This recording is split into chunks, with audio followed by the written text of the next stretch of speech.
Tuh. Ya, makasih Pak Ibnu. Jadi nggak ada kata terlambat ya untuk memulai, karena di Betul. sekolah tempat saya ngajar juga banyak yang baru-baru belajar gitu. Bahkan gini Pak, yang jadi kendala tuh kalau yang muda-muda it's okay lah ya, yang muda-muda. Cuma kendalanya mungkin yang sudah agak berumur itu emang agak lambat, tapi Tapi ya mau nggak mau harus tetap belajar ya. saya rasa bukan bukan di umur Pak faktornya. Kalau di umur saya kurang setuju. Oh gitu. Betul, karena umur itu kan hanya usia gitu kan Ya. ya. Mungkin lebih ke mindset. Mungkin Hmm.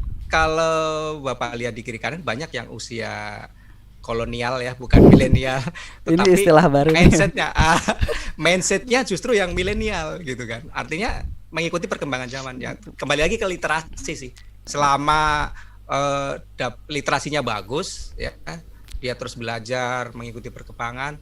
Saya rasa mau secanggih apapun tetap bisa ngikutin sih gitu. Jadi bukan karena umur gitu. Iya. Jadi makin belajar malah makin nggak ngerti gitu. Nah, betul. Makin banyak yang Makin pengen tahu makin gitu. pengen tahu ya, Pak. Pak Betul. Didi, saya ingin ke Pak Didi nih.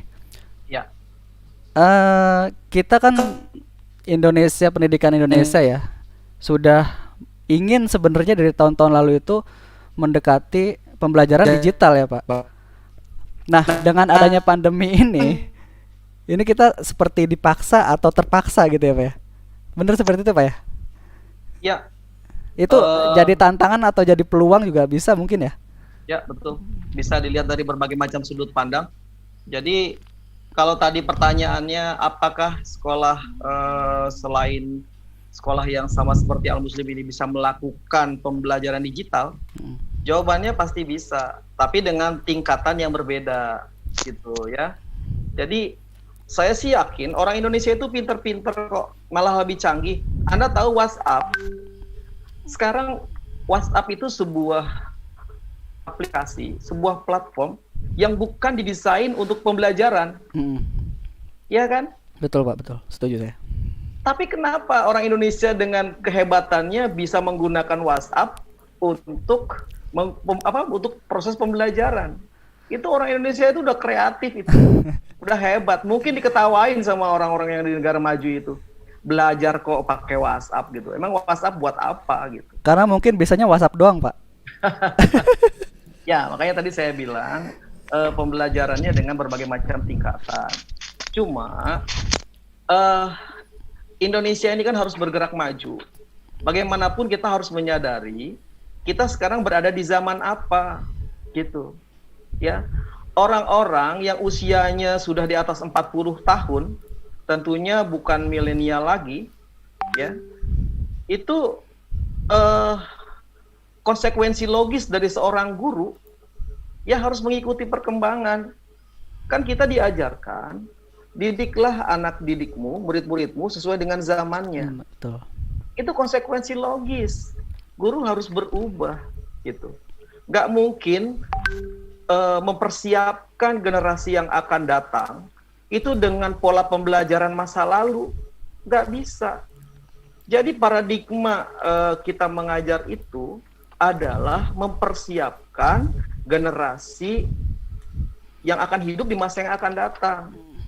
Gitu. Jadi ngajar itu sekarang ini bukan memberitahu siswa, tapi memfasilitasi peserta didik agar mereka mencari tahu sendiri. Gitu. Sekolah sekelas Al Muslim saja belum canggih-canggih amat kok digitalisasinya gitu kata orang yang levelnya di atas Al Muslim gitu Ya. kan. Kayak Coba BSI gitu, Pak ya. ya saya nggak tahu, saya nggak mau ke mana gitu kan. Itu relatif gitu. Dan tergantung kebutuhan kita ya. Jadi saya ingin memperkenalkan sebuah konsep yang namanya blended learning. Ya, mungkin kalau kita sekarang sebagai mahasiswa, sebagai guru, kita akan tahu apa itu blended learning. Tetapi definisi blended learning orang Indonesia dengan blended learning dari negara asalnya itu berbeda. Orang Indonesia bilang yang disebut blended learning itu adalah kombinasi pembelajaran daring dan di luar daring atau luring. Luring. Tetapi sebetulnya pembelajaran blended itu adalah pembelajaran yang mengkombinasikan keterampilan manusia dengan teknologi. Gitu. Ini menarik nih Pak. Saya sepemahaman saya juga ya, blended learning itu kombinasi antara luring dan daring. Ternyata bukan ya, ternyata antara teknologi dan manusianya. Seperti itu Pak. Ya definisi pertama itu nggak salah juga gitu. Tetapi konsep blended learning ini di negara-negara maju, di Amerika dan di Eropa gitu kan, sebagian di negara Asia seperti Jepang, Singapura, itu mungkin bukan barang baru lagi. Kalau sekarang kita bilang belajar digital itu menyajikan video ke anak-anak gitu. Itu bukan sesuatu yang canggih buat mereka. Kenapa? Karena video itu satu arah gitu. Betul. Pembelajarannya pasif. Pembelajaran yang harus kita lakukan buat anak zaman sekarang itu pembelajaran yang interaktif, pembelajaran yang anak melakukan sendiri. Loh, kalau mereka suruh nonton video dan kita anggap itu digital, keren, nggak keren kayak gitu itu. Pasif itu pembelajarannya. Kayak gitu. Jadi kita nih masih harus belajar banyak gitu. Tapi sekali lagi, Indonesia ini nggak boleh gini-gini aja. Siap. Indonesia itu harus maju gitu. Ya, pandemik ini harus menjadi daya dorong kita nih, daya ungkit buat kita untuk berubah gitu. Oke. Saya pernah dapat statement juga nih dari Pak Didi, beberapa pembelajaran kembali menggunakan metode pembelajaran sebelum ada pandemi ini. Gitu Pak ya? Ya. Itu maksudnya seperti apa Pak? Maksudnya gini, ini terus terang, ini amanat dari bosnya Pak Ibnu nih, bahwa pandemik ini sesuatu yang kita alami sekarang, gitu ya. Tadi kan saya mau bercerita tentang kejenuhan segala macam, mungkin nanti Mas Rian dalami aja dengan pertanyaan-pertanyaan berikutnya. Ya. Oke, siap. Cuma saya bosnya Pak Ibnu tuh selalu bilang, kita ini nggak akan pernah kembali lagi pada pembelajaran sebelum pandemik. Kalau pembelajaran sebelum pandemik, kita ini benar-benar traditional learning, gitu. Penggunaan teknologi kita itu, ya, minimalis banget. Sebelum pandemik, guru-guru memarahi siswa ketika dia bawa handphone atau tablet atau laptop ke sekolah. Bahkan diambil ya Pak? Iya, itu dianggap racun. Ya. Gitu. Tetapi kondisi pandemik justru mengharuskan anak-anak belajar menggunakan perangkat itu. Dan kalau seandainya saat ini, hari ini sekolah membolehkan tatap muka, barangkali kalau ada anak yang nggak bawa handphone atau tablet atau laptop ke sekolah, malah suruh pulang, malah dihukum. Gitu. Artinya, ngapain kita balik lagi kepada pembelajaran sebelum pandemik? Kita harus lanjut, gitu. Itu maksudnya. Iya. Oke Pak. Kita mundur soalnya kalau kita balik lagi kepada kondisi pembelajaran sebelum pandemik. Ini saya dapat pertanyaan dari YouTube nih, dari yang menonton di YouTube, ada pertanyaan yang nyambung dengan pembicaraan kita barusan sih. Ya. Dari Gawi Bastian, bagaimana cara memberi materi pelajaran untuk siswa yang tidak mampu Pak, atau tidak mempunyai alat komunikasi atau kurang mampu, bahasa dia seperti itu. Mungkin kan nggak semua anak punya handphone atau tablet gitu. Nah itu solusinya seperti apa kira-kira kalau misalnya itu terjadi di sekolah kita gitu? Saya mau jawab dari sudut pandang yang lain ya. Nanti dari sudut teknologi silahkan Pak Ibnu tambahkan Pak Ibnu ya. Iya, silakan Pak. Pertama, ini zaman kolaborasi ya. Ini zaman kolaborasi. Jangan biarkan seseorang tidak mampu itu sendirian gitu. Sekolah harus menciptakan suatu komunitas di mana pembelajaran itu berlangsung secara kolaboratif. Sekarang nggak ada lagi zaman Superman, orang tampil sendirian. Sekarang nggak boleh ada lagi ranking-rankingan. Ya, kalau memang guru itu bisa mengidentifikasi tentang kemampuan kepemilikan device atau apalah kemampuan-kemampuan yang lain, maka si guru harus berhasil mengkolaborasikan dengan peserta didik yang lain. Banyak cara gitu, banyak cara. intinya saya sangat menekankan kolaborasi, dan guru itu benar-benar seorang fasilitator. Guru itu adalah benar-benar orang yang membantu peserta didiknya untuk belajar. Itu sudut pandang saya. Ya, Pak Ibnu silakan tambahkan. Iya, Pak Ibnu, gimana tuh Pak? Ya, kalau dari sisi tadi yang disinggung kolaborasi, emang kan kalau di keterampilan abad 21 kan salah satunya kolaborasi gitu kan ya. Betul. Jadi Nggak di ada kompetisi, kolaborasi Pak, ya? betul. Kolaborasi saling kerjasama gitu kan. Oh. Maksudnya saling melengkapi gitu ya. Kalau dari sisi tools sebenarnya sudah sangat didukung gitu ya. Contohnya Google gitu ya. Di Google itu kita bisa sharing file di Google Drive misalkan gitu kan.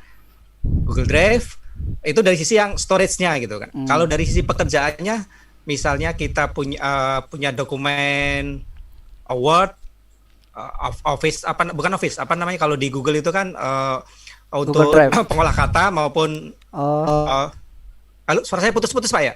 Enggak Pak, lancar-lancar. Oke, kok serius.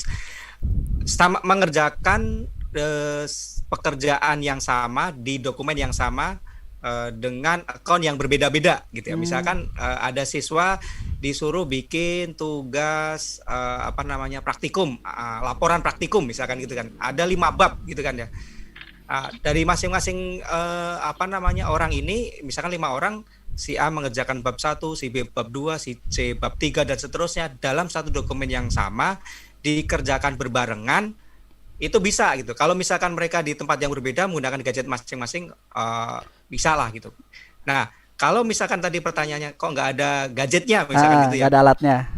Itu kan tinggal ganti akunnya saja sebenarnya gitu kan. Di gadget yang sama ganti akun yang berarti berbeda bisa. Kalau saya bisa ambil kesimpulan, berarti guru itu harus bisa mengarahkan anak-anak yang dianggap ya kurang mampu itu untuk berkolaborasi ya dengan temannya. Betul. Bisa jadi kalaupun misalkan di satu ruangan bareng-bareng nih gitu kan, kayak semacam di conference room gitu ya. Itu kan bisa juga gitu kan. Jadi sebenarnya nggak ada alasan Pak ya? Iya betul. Di beberapa tempat malah saya dengar itu ada di satu, misalkan dikumpulin gitu ya, dikumpulin di satu tempat gitu kan, yang tentu saja ada protokol kesehatannya lah gitu ya. Nah itu dari sisi guru juga memudahkan lah gitu kan. Nah ini sebenarnya sempat diterapkan di unit PGTK ya di Al Muslim di awal-awal pandemi dulu, ketika belum terlalu merah lah gitu ya, masih memungkinkan. Nah itu beberapa orang tua berkumpul di salah satu tempat gitu ya, di salah satu orang tuanya. Nah mereka melakukan pembelajaran di situ. Oke. Bisa. Sebenarnya kan itu. Sedikit lagi Mas, saya tambahkan Mas. Silakan Pak Didit. Ya. Inilah fungsinya teknologi buat kita. Saat ini materi pelajaran itu tersebar di mana-mana. Ya, berserakan di mana-mana. Guru bukan satu-satunya sumber belajar, ya. Bedakan ketika pembelajaran tatap muka di kelas. Ketika hari ini guru menjelaskan di jam ini, maka begitu pembelajaran selesai, hilang semua tuh materi yang diajarkan, ya. Nah, berbeda dengan digital sebetulnya. Materi digital itu bisa dilihat kapan saja, di mana saja, gitu. Jadi materi digital itu bisa ditonton berulang-ulang, dilihat berulang-ulang. Jika saat ini terkendala device gitu, maka itu sebetulnya bisa delay, bisa dipinjamkan sama temannya, gitu kan? Ditonton di waktu yang berbeda, itu sangat memungkinkan, gitu. Makanya dalam hal ini guru harus lebih bijaksana kalau menghadapi keterbatasan kayak gini. Jangan main. Nggak saklek ya Pak? Ya tugas harus dikumpulkan sekarang juga. Paling lambat tanggal segini. Nggak ada lagi zaman kayak begitu. Ingat, zaman sekarang ini zaman kolaborasi. Seharusnya nggak ada lagi satu guru memberikan tugas untuk mata pelajarannya. Ya, guru matematika kasih tugas untuk matematika, bahasa Indonesia, bahasa Inggris. Enggak. Sekarang ini harus project based learning. Harus kayak begitu. Jadi dalam kondisi PJJ gini tidak terbebani oleh banyak tugas dari setiap bidang studi. Dia hanya fokus kepada satu project di mana proyek itu sudah memuat beberapa kompetensi dari beberapa bidang studi. Itu sekolah yang bijaksana harus menerapkan konsep kayak begitu. Tapi kayaknya nggak semua guru paham seperti itu, Pak.